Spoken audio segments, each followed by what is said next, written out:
Para sedherek pasamuan wilujeng pinanggih ing renungan patinan GKJ Purwantara dina Senin Legi 14 April taun 2020. Kula Pendeta Yahya Tirta Prawita ngajak kita bebarengan maca Injil Yohanes 12 ayat 1 tekan 11. Nalika Gusti Yesus jinebatan dening Ibu Maryam wonten ing griya ing dusun Betani.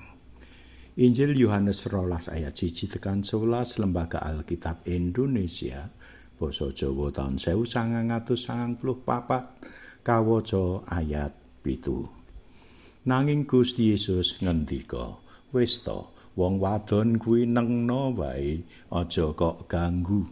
Penggawene mengkono kuwi minangka pencawisan, enggonku besok bakal dikubur." Para sedherek ingkang rahayu kang nampa sabda pangandika lan ngestokake ing uripe. Hosiana. Amin. Para sedherek 6 dina sadurunge dina riyadi Paskah. Gusti Yesus nuweni Bapak Lazarus lan sedulure Ibu Maryam lan Ibu Marta ana ing omahe ing dusun Betani. Sawise dahar sampeyane Gusti Yesus dijebati nganggo minyak wangi dening Maryam. Gandane sumebar ngebaki omah. Para sedherek njebati tegesipun ngrujuki lumrahe wonten ing mustaka wonten ing sirah. Minyak wangi iku ing adat Israel digunakne kanggo ngrukti layon sadurunge kasarekake ing makam. Kejaba iku uga kanggo upacara njebati wong kang katimbalan ing kalenggahan minangka raja, imam utawa nabi. Minyak wangi sing aji regane payu 300 dinar menawa didol, lan sak dinar iku upah buruh nyambut gawe sedina. 300 dinar tegese yen dhuwit saiki ya antarane 30 yuta rupiah. Iku dientekne dening Ibu Maryam kanggo njebati sampeyane Gusti Yesus. Nalika Yudas nyaruwe tumindake Maryam, Gusti Yesus mbelani pangandikane, "Penggawene iku minangka pencawisan, enggonku besok bakal dikubur." Maryam ingkang kaparingan kanugrahan agung njebati sampeyane Gusti Yesus lan dudu mustakane. Nggenepi timbalan lan kalenggahane Gusti Yesus minangka raja, imam lan nabi, lan uga ndhisiki anggone ngladosake adat pangrukti laya. Nalika Gusti Yesus tasih sugeng sampun dipun jebati kanthi minyak wangi.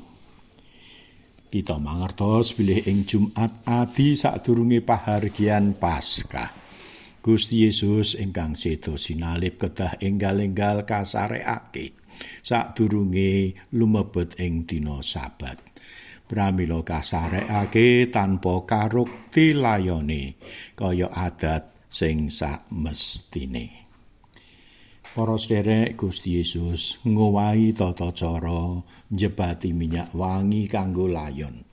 Iku katindakake nalika panjenengane tasih sugeng minangka pencawisan enggone besok bakal dikubur. Layon boten saged ngraosake sakabeng pangrukti. Tinimbang repot nyawisake mawerna uba rampe ing upacara pangrukti laya. Luwih becik menawa bisa milih iku kaaturake manalika tasih sugeng, tasih bebarengan dadi pahargyan gesang lan wujud panuwun syukur ing ngarsane Gusti. Amin. Semoga kita ndedonga. Duh Gusti, lumebet wonten ing Minggu Suci. Kepareng kawula sak pasamuan ugi kasagedna nulat dhateng Ibu Maryam ngaturake pisungsung lenga jebat adi boten kangge ngruktilaya ingkang sampun suwargi, nanging kepareng gesang kawula mbabaraken pahargyan lan panuwun syukur ing ngarsanipun Gusti. Wonten ing Gusti Yesus kawula ndedonga. Amin.